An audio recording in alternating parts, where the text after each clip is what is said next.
A very good morning to all of you. On the occasion of the World Environment Day, I am very pleased to convey my greetings on my own behalf and on behalf of the National Biodiversity Authority. I am very pleased to note that the Indian Society for Remote Sensing has taken up this organization of this very important event and to celebrate today the World Environment Day in a very unique manner. The uniqueness is coming that all these years we were celebrating this event on a physical basis in which we all used to gather. I remember my days in the auditorium of IIRS, but this year, because of the COVID pandemic, no physical and face-to-face meetings are possible. So I would like to compliment the President, Mr. Desai, the Vice President, Mr. Saran, and also the Secretary, Dr. Hiten, all of whom I have known for many years in taking this initiative. And when they approached me about 2 days back, I only took a minute to say yes. And then I asked them that, what do you want me to speak? And obviously, when they said that, sir, the theme of this year's celebration is also biodiversity, I thought that it will be very appropriate for me to do that. So I would be talking in the next 20 to 30 minutes on biodiversity conservation and the kind of outcomes and key messages are there on the basis of a recent assessment.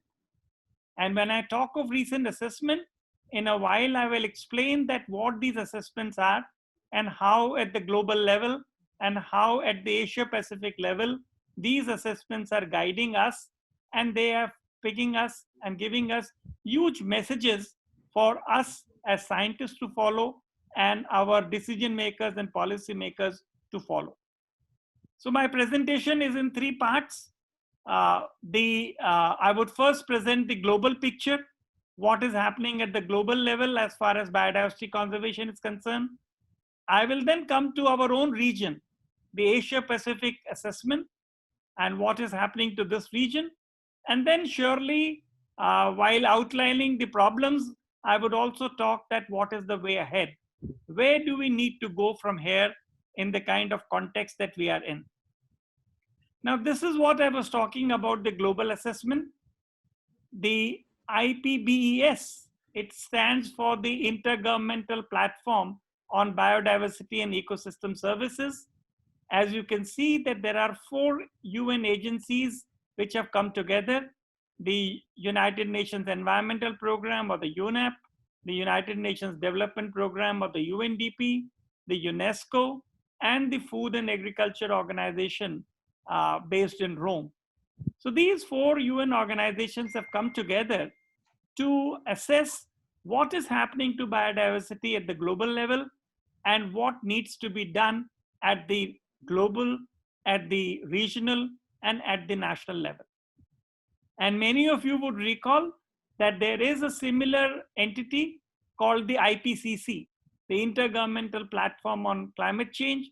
The IPCC has been working for last so many years to raise awareness, to sensitize people and decision makers about what is going to happen if the temperatures keep rising. So in a similar way, the biodiversity community has also come together to explain that why it is important to conserve biological diversity, what are the values in conserving that, and what we are going to lose if we do not put our house in order. So that is about this IPBES global assessment that I'm going to talk first about that. And very interestingly, as you can see, that scientists from 51 countries came together, including India. Our own scientists took part in this global assessment, and they put in about 156,000 of voluntary hours, or 17 years in total, to put this report together, to put this assessment together. And there were natural scientists, there were social scientists, and there were interdisciplinary scientists which came together, both men and women. So this is an extremely useful report. And if you go to the IPBES website, you can download this report over there. Now, of course, the report is too big or too heavy, but there is a very small 25-page summary for policymakers. This 25 pages gives you the real meat of what needs to be done, what is the kind of an assessment. And what I'm going to do in the next 10 minutes first is to talk about the key outcomes from this IBIS summary for policymakers, or SPM as it is called. See what the report, the essence of it is this. In one line it says, nature underpins and sustains human quality of life. So it's very, very obvious. This small portion of soil that you see, this soil is the source of life that happens on our planet. The small earthworm that you can see and the small specks of soil, this is what is determining the entire food productivity of this planet, the agriculture productivity, the forest productivity. Anything which grows is, of course, because there is soil, and this soil has to be kept healthy. We are already talking in our country now of the soil health cards which the government has made to give an indication of what kind of treatments are required, what kind of crops can grow, and therefore the importance today of soil health and soil fertility cannot be minimized. So this is what it says, that nature underpins and sustains human quality of life. Moving a little further, this variability that you see again is because of biodiversity, but then there is a message here. The nature and its vital contributions to people are deteriorating worldwide. This is a cause to worry. This is an action to be taken. And as I would be explaining in a while, that why it is important that these contributions are maintained in the way they are.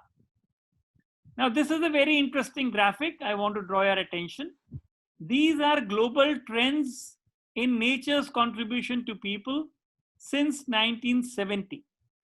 So we are now in 2020. So a 50-year history is in between trying to assess the trends.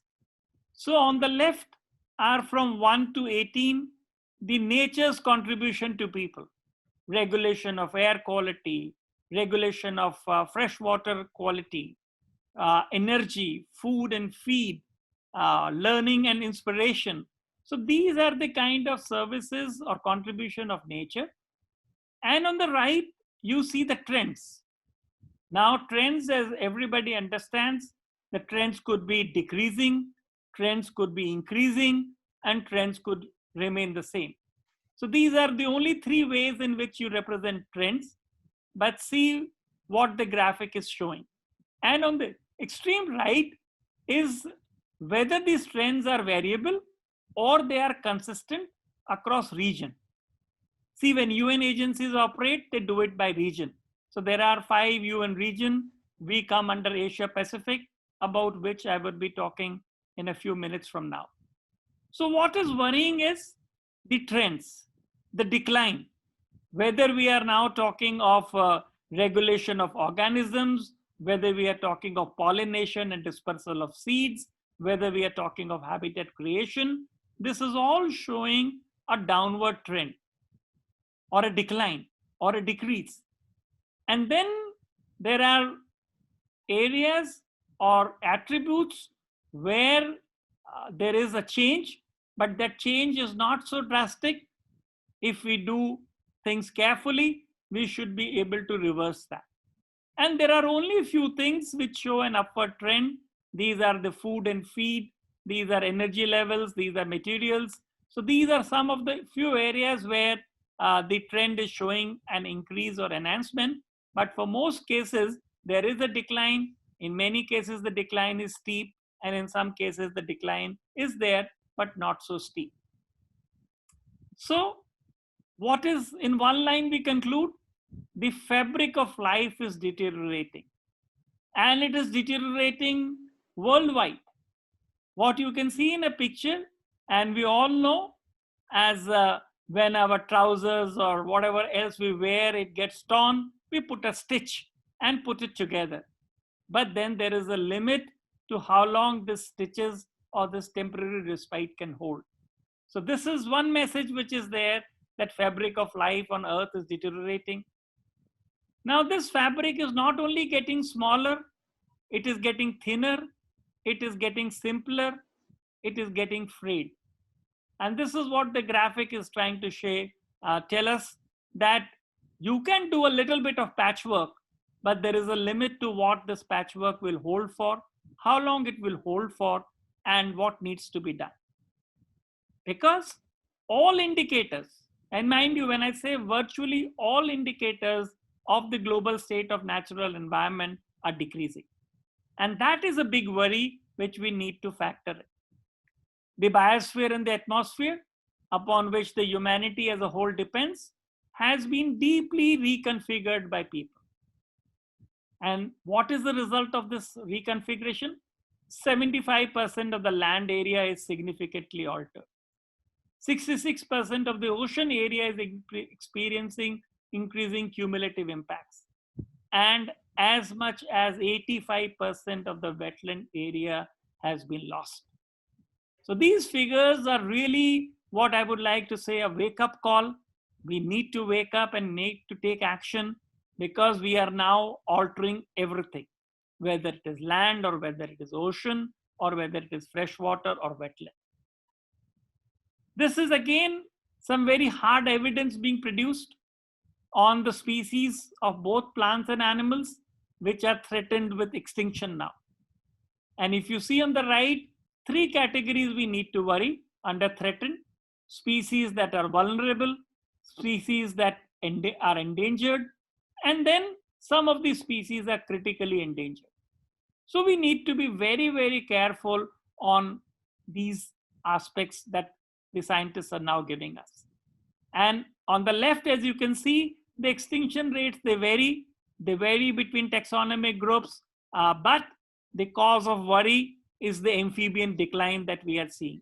The cause of worry is the cycads that are on the declining trend and so on. So these are something which we need to be very much concerned, and this IPBES assessment is now giving us a very clear indication. We all know about extinction rates. We also know that extinctions do occur naturally, what we call as a background rate of extinction. There would be 1 to 2 million extinctions or species extinctions per million number of species per year.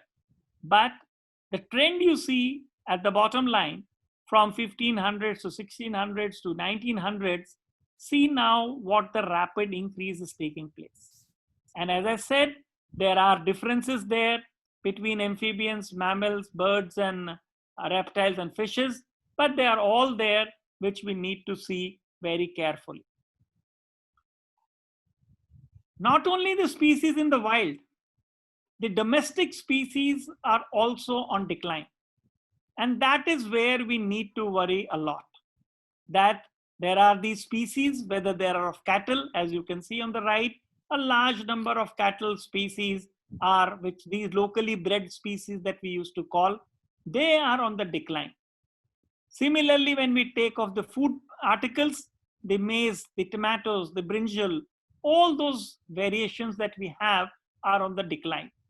And mind you, these variations are not just because they look nice to our eyes or tasteful to our taste buds, but they are also a very good reflection of what can grow in a local situation. And when I say local situations, which is also changing, the temperatures are changing, the humidity is changing, the moisture content is changing. As we try to cope up with the climate change impacts, we realize that large number of varieties are locally adapted. And if we are going to lose them for one reason or the other, we are again declining our repository or our pockets where these species occur, and we are risking our lives if we do not do something to retain them. I will now move to other part of my talk and focus from the global assessment to that of a regional assessment. I talked about there are different regions. So this is about the Asia Pacific regional assessment that has been recently carried out by IPBES. The IPBES carried out such assessments in all regions of the world, including our own Asia Pacific. And I'm very pleased to say that as many as 25 Indian scientists took part in that. So they studied in-depth available literature. It was based on secondary information, but a huge amount of synthesis has gone in to find out what is happening in the Asia Pacific region. Now, this region of ours has more than 62 countries and territories. So it's a huge region, one of the most diverse regions in the world. It has a different social, cultural, biological, climatic, and geomorphological variations compared to other parts of the world. 17 of the 34 global biodiversity hotspots occur in this region. And I'm sure you understand the concept of a mega diverse nation. We are one of them. So not only us in India, but as many as 7 of the 17 mega diverse countries are also in the Asia Pacific region. In terms of sheer numbers, 4.5 billion people in this region are dependent on marine, on aquatic, on terrestrial resources, and the ecosystem services that are generated over here. 200 million people across this region are directly dependent on forests. So if we don't take care of a forest, we can imagine that what is going to happen to the fate of these 200 million people. Agriculture, which is the mainstay for this region, high proportion of employment and nutritional security is provided. And I'm very sure that all of you have been following the response of the government of the world on COVID-19 pandemic. One thing which has stood out for India, and we can all be very proud of that, is that our agriculture, our production, and our food grains have ensured that no person gets hungry, no person is deprived of these resources, and the government has been very thoughtful and considerate and generous in opening up the godowns to give the produce of agriculture, whether it is food grain or it is something else on which the food security. So this is what has been so important for our country, that in our fight against COVID and any other pandemic, the agriculture security is very important. And as I said a moment ago, the agriculture stability and security is dependent upon the way we make our soil healthy and nutritional over there. So this is what the assessments are saying, that we need to look very carefully to our resources, especially the agriculture and the forest over there. Of course, there has been a rapid economic growth. Now, presently for this year, for 2021, the growth may be down, but on an average, about 7.6% has been the average growth rate for the region. And it is also one of the fastest urbanizing area in the world. And if these current trends continue, then we are likely to have a huge impact on the ecosystem services. And there is an assessment that by 2050, many of these services may be on decline over there. These high level of poverty have also given rise to high demand for provisioning services over there. This region of ours contains 3 of the top 10 economies in the terms of GDP. And we all know about the sustainable development goals and the effort by the countries to achieve them. Here we see that goal 1, which talks about poverty eradication, is totally dependent upon how we do and maintain our food production systems, how do we manage and maintain our terrestrial, freshwater, and marine ecosystems over there. So the implications of changes in ecosystem are very clear. All this issue of talking of the Aichi biodiversity target or the national biodiversity target and the sustainable development goal can remain a pipe dream if we are not able to contain, if we are not able to restore, if we are not able to manage both the direct and indirect drivers of change. These drivers are causing habitat loss, biodiversity loss, habitat fragmentation, and we need to have a complete understanding before we can find solution to these issues over there. So what is the message from policymakers? As I said, all these IPBES assessments have given rise to a document called SPM, or Summary for Policymakers. These 25 pages, they contain the wealth of information for our policymakers, for our administrators, and also for our scientists and resource managers, what we need to do, because these scenarios are there. What will happen if you do this? What will happen if you do that? So we now need proactive policies to reverse the trend. Wherever we are observing decline, we need to reverse that trend. We need to take more collaborative and coherent actions. We need to bring in all the stakeholders, because economic, cultural, and regulation, they go together. And in this part of the world, and India in particular, we are very much aware of what is called as participatory governance. You cannot govern this country without the goodwill, without the intervention, and without the inclusive character of the people. And that is where we need to look into very carefully, that how do we push and promote participatory governance. See, the local communities have a very important role to play. And this collective governance, there are different models for that. We need to involve these local people, local communities, to create an enabling environment.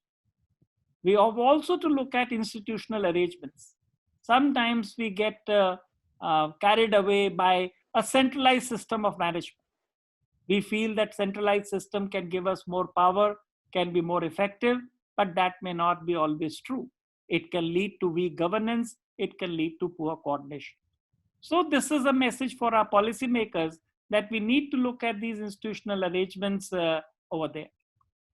What is good for this region in the world, the Asia Pacific region, of which we are proud of? There are a large number of community-based conservation initiatives. And these initiatives actually prove one point, that together we can. This simple three-word statement, together we can, has a lot of meaning today. That if we work together, if we build up synergies, both within country and in the transboundary context, we can do wonders on that. And therefore now, one word which is now being increasingly discussed is the word mainstreaming. But what does this mainstreaming means? The mainstreaming biodiversity means that in our plans, in our policies, in our programs, the concern for biological diversity should be embedded. Because it is not just the responsibility of the Ministry of Environment, Forest and Climate Change and the Forest Department and its agencies and entities and its workforce to ensure forest and wildlife and biodiversity conservation. It is the responsibility of all citizens. And that is where mainstreaming becomes very important. We need to have a proper accounting system of the contribution to natural capital, because this capital is what in essence is there for the country. We cannot dilute it, we cannot reduce it. Now I want to draw your attention to the slide which says very beautifully that sustainable management of forests has the potential to generate multiple benefits to people. What you see, this 1, 13, 3, 16, 2, and 6 are basically the sustainable development goals. Very often it is said that forest and wildlife is concerned with target 13, with 14 and 15. But I want to make a case over here that how can sustainable goal 1 of poverty reduction be met if we don't care for our forest? How can we do carbon capture and storage if we do not take care of our forest? Where can we promote and how can we promote human health if we do not protect the medicinal plants? See, this entire COVID thing, a lot of emphasis has now shifted that what are the traditional herbs, what are the traditional medicines, and how best our nature and Ayush industry can contribute to that. Because why? Because suddenly we have been woken up to the reality that building immunity is important. And how else do you build your immunity if you do not take recourse to natural resources, if we do not go back to the medicinal plants and the traditional crops that we grow. Similarly, land biodiversity, again, this goal cannot be achieved if we continue to mess with our forests. No way you can reduce hunger from this world if you do not look at our forest and its resources in a much better manner. And similarly, the dream of fresh water and drinking water and clean cities and so on will remain a pipe dream if water and water catchments and all the major rivers in the country, they originate in the forest. If we do not care for them, then no matter what we do, we shall not be able to conserve our natural resources. One more point I want to make is about transboundary, cross-border biodiversity and ecosystem management. India has neighbors, friendly neighbors in Nepal, in Bhutan, in Bangladesh, and so on and so forth. And wildlife knows no border. That is, often we say that animals and plants and animals in particular, they do not know that where the boundary of India ends and Nepal begins. So we need to have this regional cooperation for various purposes. And there are several platforms on which we need to address our knowledge gap and we need to expand our transboundary cooperation over there. Partnerships. When I say partnerships, I am now looking at a large number of stakeholders. Definitely government is one, but non-government partners, community partners, private sector organization, our businesses, they have an important role to play in the well-being or in human well-being over there. So we need to partner with them. We need to say that how we can develop the PPP models, the public-private partnership models, and these models are going to help us. We are aware that our country has enacted a Corporate Social Responsibility Act, where the corporates are supposed to contribute to the social and ecological projects over there. And therefore, we need to look at that how under CSR, we can engage the corporates in a much better way. So what does these two assessments conclude? That biodiversity and ecosystem services contribute to human and well-being and the quality of life. But the overall status of both the biodiversity and the ecosystem services is on decline. Large number of causes are there, some are natural, but it is the anthropogenic drivers which are affecting conservation to a very great extent.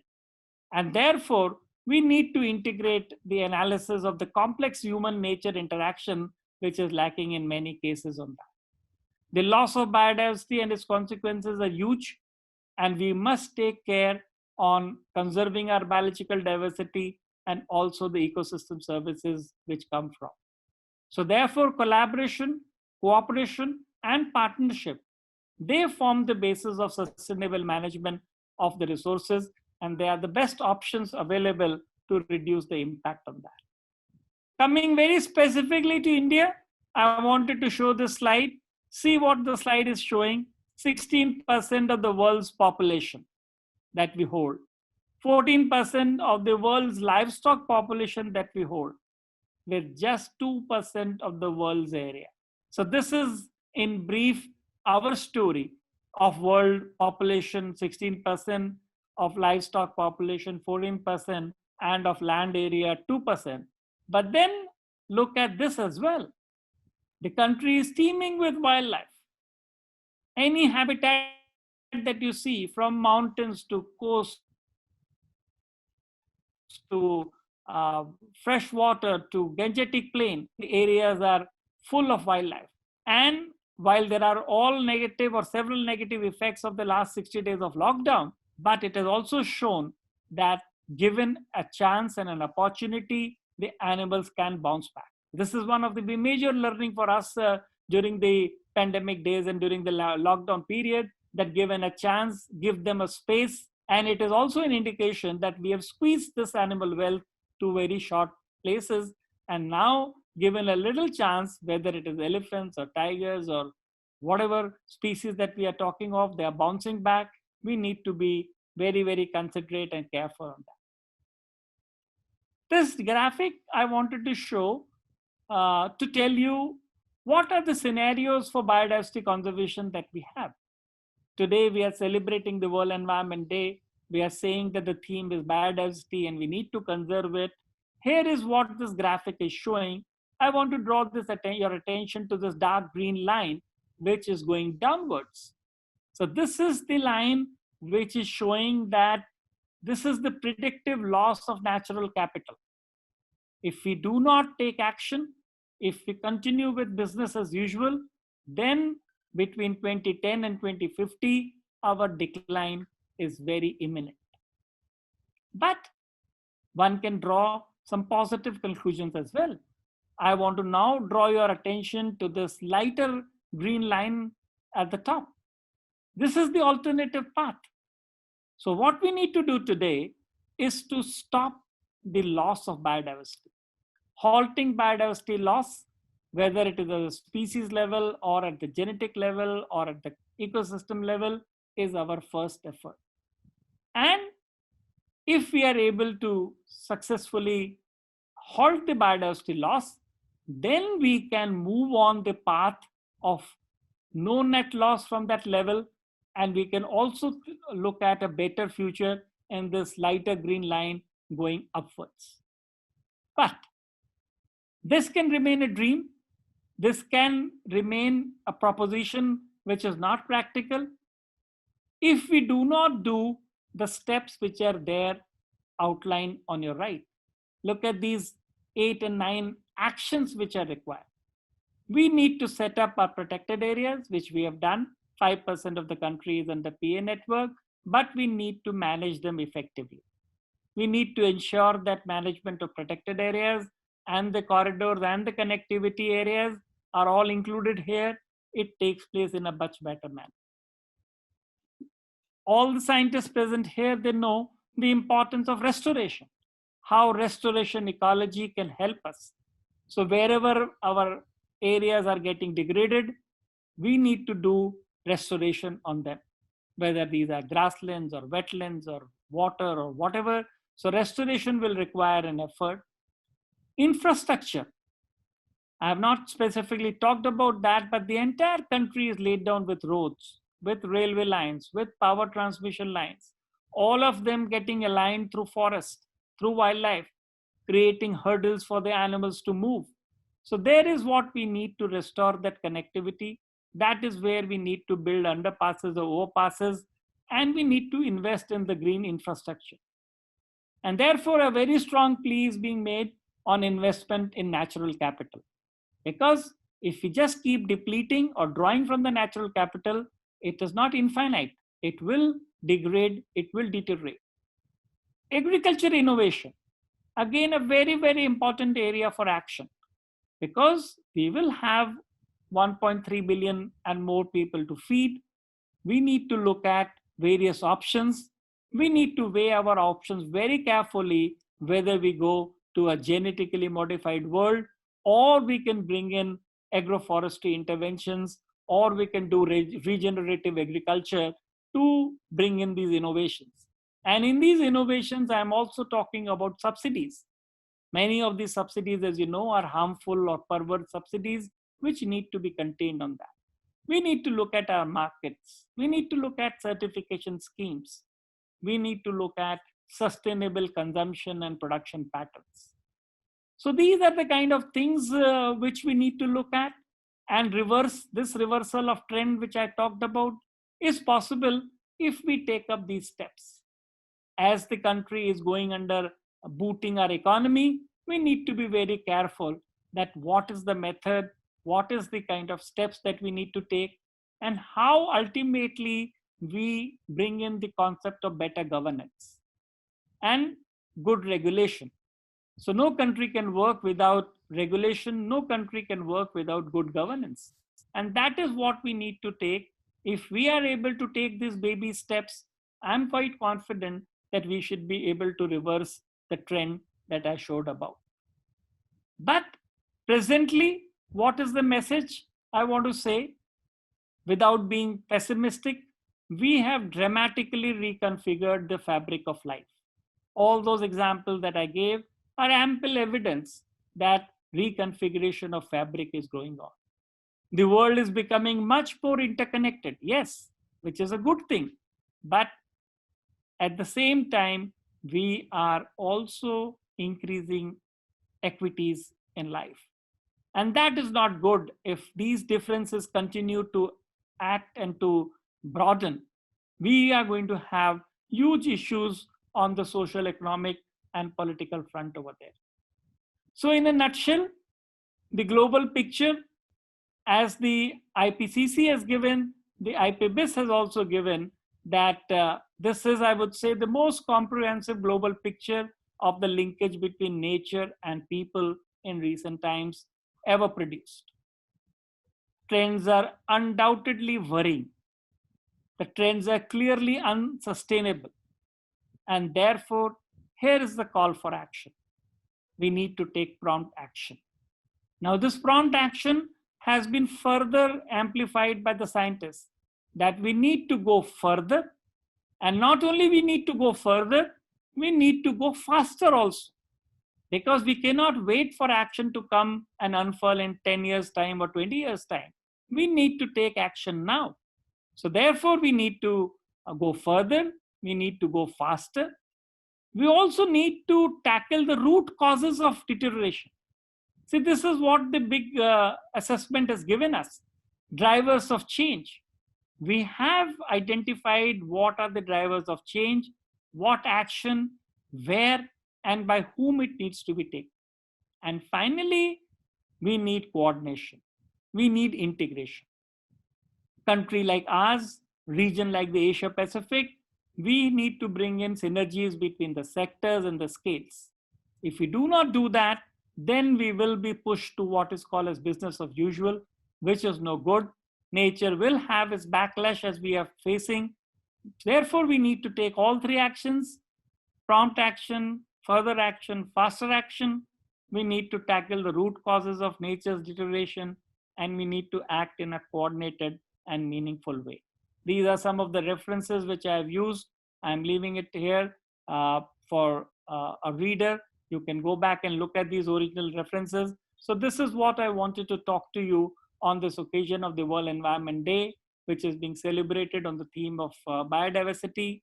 I once again would like to compliment and congratulate ISRS leadership for its wonderful effort in bringing together all the scientists.